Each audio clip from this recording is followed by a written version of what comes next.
नमस्कार मित्रों, कुंडली रहस्य ज्ञान चैनल में आपका स्वागत है। जैसा कि पिछली वीडियो में से हमने एक नई सीरीज शुरू की है, जिसमें प्रत्येक लग्न में जो लग्नेश होते हैं उनका कुंडली के 12 भाव में जाने पर जातक को किस प्रकार का प्रभाव मिलता है, इसके बारे में हमने जानकारी देना प्रारंभ की है। मेष लग्न की हम वीडियो बना चुके हैं।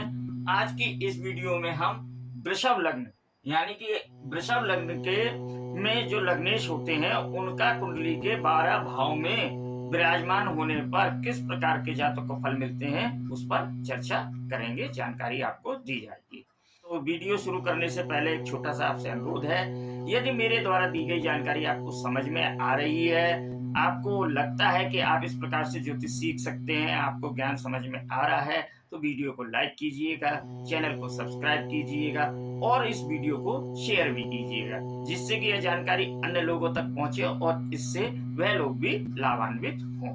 तो मुझे आशा है कि वीडियो को आप लाइक करेंगे और चैनल को जरूर सब्सक्राइब कीजिएगा। तो आइए वीडियो शुरू करते हैं। तो आज के इस वीडियो में हम वृषभ लग्न में लग्नेश के 12 भाव में बैठने पर जातक को क्या क्या फल मिलते हैं उसके बारे में जानकारी देंगे। अब ये जो अभी नंबर लिखे हुए हैं, कुंडली के भाव लिखे हुए हैं कालपुरुष की कुंडली के हिसाब से। प्रथम भाव, द्वितीय भाव, तृतीय भाव, चतुर्थ भाव, पंचम भाव, छठा भाव, सप्तम भाव, अष्टम भाव, नवम भाव, दसम भाव, एकादश भाव और द्वादश भाव। अब मान लीजिए किसी भी कुंडली में या आपकी कुंडली में यहाँ पर 2 नंबर लिखा हुआ है, यानी कि लग्न में 2 नंबर लिखा हुआ है, यानी कि कुंडली की लग्न क्या होगी, वृषभ लग्न। अब यहाँ पर 2 नंबर है तो आगे के भाव में कौन कौन सी राशि आ जाएगी। यहाँ 2 नंबर है तो यहाँ 3 नंबर, यहाँ 4 नंबर, यहाँ 5 नंबर, यहाँ 6, 7, 8, 9, 10, 11, 12 और 1। तो इस प्रकार से हमने 12 भाव में राशियों को विराजित कर लिया है, बैठा दिया है। अब जब यहाँ पर 2 नंबर लिखा होगा तो यानी कि वृषभ लग्न, और वृषभ लग्न के स्वामी होते हैं शुक्रदेव। जैसा यहाँ पे लिखा हुआ है वृषभ लग्न, और वृषभ लग्न के स्वामी होते हैं शुक्रदेव। अब यदि किसी कुंडली में हम बात कर रहे हैं लग्नेश की, तो किसी भी कुंडली में लग्नेश यदि प्रथम भाव में ही विराजमान हो जाए, यानी कि वृषभ लग्न की कुंडली में यदि शुक्रदेव स्वयं लग्न में ही विराजमान हो जाए, तो ऐसे में क्या होगा, शुक्रदेव आकर्षण के ग्रह हैं, शुक्रदेव वैभव के, तो ऐसे जातक बहुत ही सुंदर होते हैं। इनमें एक गजब का आकर्षण होता है, एक बार जो इन पर दृष्टि डाल लेता है वह मोहित हो जाता है, आकर्षित हो जाता है। यह पूरी लग्न का है, बहुत ही अच्छा, शरीर का रंग बहुत साफ होगा, एक बहुत ही ज्यादा आंखें सुंदर होंगी, बाल घुंघराले या मतलब करली या बहुत ही आकर्षक होंगे, यानी विशेष गजब प्रकार का यहाँ पर आकर्षण जो है उस जातक में पाया जाता है, जिसके लग्न में ही शुक्रदेव विराजमान हो जाते हैं। ऐसे लोगों का वाणी भी बहुत अच्छी होती है, यानी हर प्रकार से बहुत ही आकर्षित करने वाला व्यक्तित्व जातक का हो जाता है, यदि लग्नेश शुक्र स्वयं लग्न में ही विराजमान हो जाए।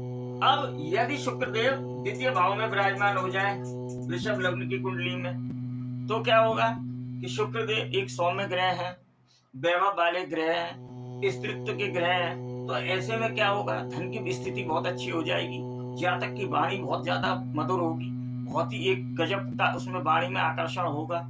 जैसा कि आप सुनते हैं अनाउंसमेंट वगैरह जो रेलवे स्टेशन पर सुनते हैं, या जो न्यूज एंकर होते हैं, मतलब एक गजब की, एक बार जिस वाणी को आप सुन लेंगे तो आप मोहित हो जाएंगे, आप उस वाणी को भूल नहीं पाएंगे, इस प्रकार की वाणी यहाँ पर हो जाती है। कुटुंब में स्त्रियों की संख्या अधिक होगी और स्त्री जातक मतलब धन की स्थिति भी अच्छी रहेगी, और स्त्री जातकों से यहाँ पर जो है वह बहुत ही इनका सामंजस्य बना रहेगा, यानी कि कुल मिला के सेकंड भाव में जाने पर शुक्रदेव के धन की और सब प्रकार की वाणी की ये सब स्थितियां बहुत ही अच्छी हो जाती हैं।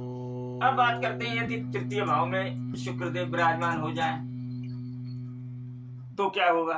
अब तृतीय भाव मेहनत का भाव है, और यहाँ पर एक कोमल ग्रह पहुंच जाए, शुक्रदेव स्त्रीत्व ग्रह है, ऐसा तो नहीं है कि बहुत ज्यादा मतलब मंगल देव की तरह बहुत ज्यादा बलशाली या वो हो।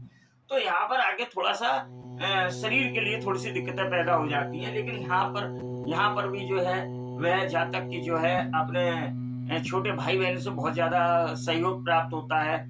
और यदि पुरुष जातक की कुंडली में शुक्रदेव यहाँ पे है तो हो सकता है कि छोटे जो भाई बहन हो, बहन का सुख भी उसको अच्छा मिलेगा। यात्राएं अच्छी होती हैं, बहुत ही छोटी छोटी यात्राओं का भी ये घर है। तो यहाँ पर केवल ये है कि थोड़ा सा शरीर के लिए, हाँ एक मेन चीज ये है कि यदि किसी पुरुष जातक की कुंडली में तृतीय भाव में शुक्रदेव हो जाते हैं तो यह मूलतः देखा गया है कि ये लोग बहुत ही ज्यादा कार्य करने में स्त्रीत्व गुण इनमें आ जाते हैं, यानी स्त्री वाले कार्य जो है वह पुरुष बहुत ही अच्छी तरीके से हैंडल कर लेते हैं और उनको कार्य करने की, स्त्री वाले कार्य करने का ज्ञान बहुत अच्छा होता है और बहुत अच्छी तरीके से वह उन कार्यों को भी कर लेते हैं।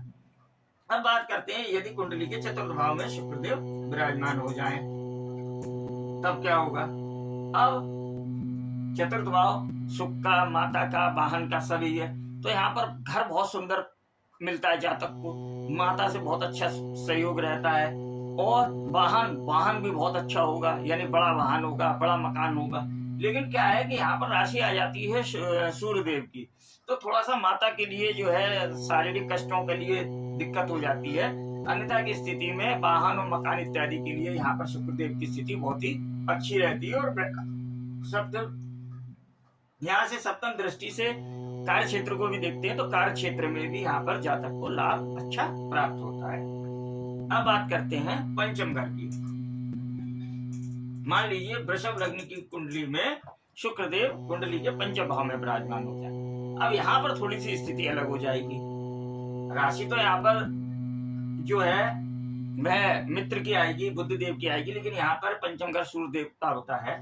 अब यहाँ पर क्या होगा कि संतान के लिए थोड़ा सा यहाँ पर उत्पन्न होने में परेशानी का सामना करना पड़ सकता है। कन्या जाति के जो है वो संतान ज्यादा प्राप्त होने के यहाँ पर संभावना बनी रहती है। उसकी कुंडली में पंचम भाव सूर्यदेव का आता है तो यहाँ पर जातक को थोड़ा सा शिक्षा में व्यवधान आ जाए, संतान के प्रति कष्ट हो जाए, संतान को थोड़े रोगग्रस्त बनी रहे, यानी कि पंचम भाव में जाने पर शुक्र थोड़े से पीड़ित अवस्था में हो जाते हैं और यहाँ पर यह शुक्रदेव की शुभ स्थिति नहीं मानी जाती है। अब बात करते हैं कुंडली के छठे भाव की। यदि वृषभ लग्न की कुंडली में सूर्यदेव छठे भाव में विराजमान हो जाए तब क्या स्थिति होगी।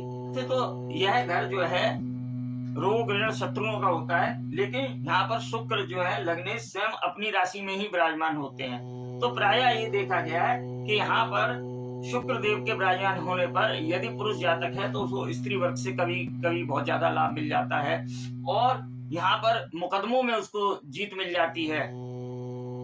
तो छठा भाव वैसे तो रोग ऋण शत्रु का है, लेकिन शुक्र देव यहाँ पर आके उतने ज्यादा परेशान नहीं होते हैं। थोड़ा रोग तो शरीर में आएंगे और संतान प्राप्ति में भी यहाँ पर जो है दिक्कत उत्पन्न हो सकती है, लेकिन उसके साथ ही मुकदमे में या स्त्री वर्ग से कहीं ना कहीं लाभ भी प्राप्त होता देखा गया है।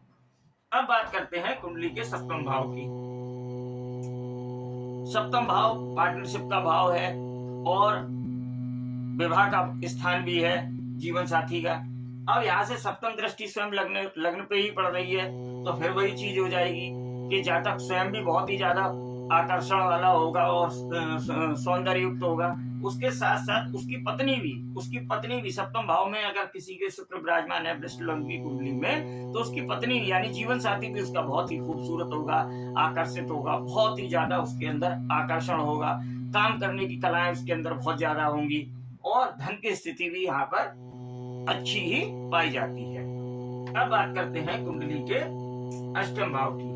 यदि वृषभ लग्न की कुंडली में शुक्रदेव अष्टम भाव में विराजमान हो जाए तो ये दुखों का, कष्टों का, अचानक लाभ हानि का भाव है। तो यहाँ पर लग्नेश स्वयं अष्टम भाव में विराजमान हो गए और यहाँ पर नवम राशि आती है जिसके स्वामी होते हैं गुरु बृहस्पति देव। तो यहाँ पर शुक्रदेव की स्थिति यहाँ पर भी बहुत ज्यादा अच्छी नहीं होती है। यहाँ पर भी जो है जननांगों से संबंधित रोग हो सकते हैं और अचानक से जो है वह धन की हानि हो सकती है और समय समय पर जो है शरीर में रोग उत्पन्न होते देखे गए हैं। अब बात करते हैं कुंडली के नवम भाव की। वही चीज लग्नेश कुंडली के नवम भाव में आ गए, केंद्र के स्वामी या त्रिकोण के स्वामी, यानी कि यहाँ पर योग कारक हो गए, भाग्येश हो गए, और मित्र की राशि में है, मकर राशि, यानी कि उसके स्वामी हो गए शनिदेव। तो ऐसी स्थिति में यहाँ पर पिता से बहुत अच्छे संबंध होते हैं, लंबी लंबी धार्मिक यात्राएं जातक करता है, और पिता का सहयोग मिलता है, पिता से धन प्राप्त होता है। कुल मिला के लग्नेश का नवम भाव में जाना अति शुभ स्थिति होती है।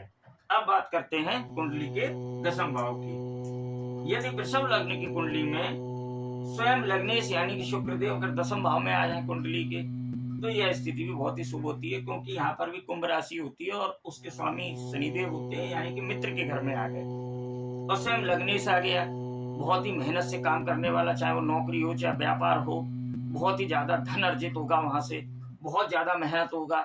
जहां पर भी जाएंगे वहां पर स्त्री पक्ष का सहयोग प्राप्त होता रहेगा। लग्नेश का दशम भाव में जाना भी एक बहुत ही शुभ स्थिति होती है। अब बात करते हैं कुंडली के एकादश भाव में लग्नेश के जाने की।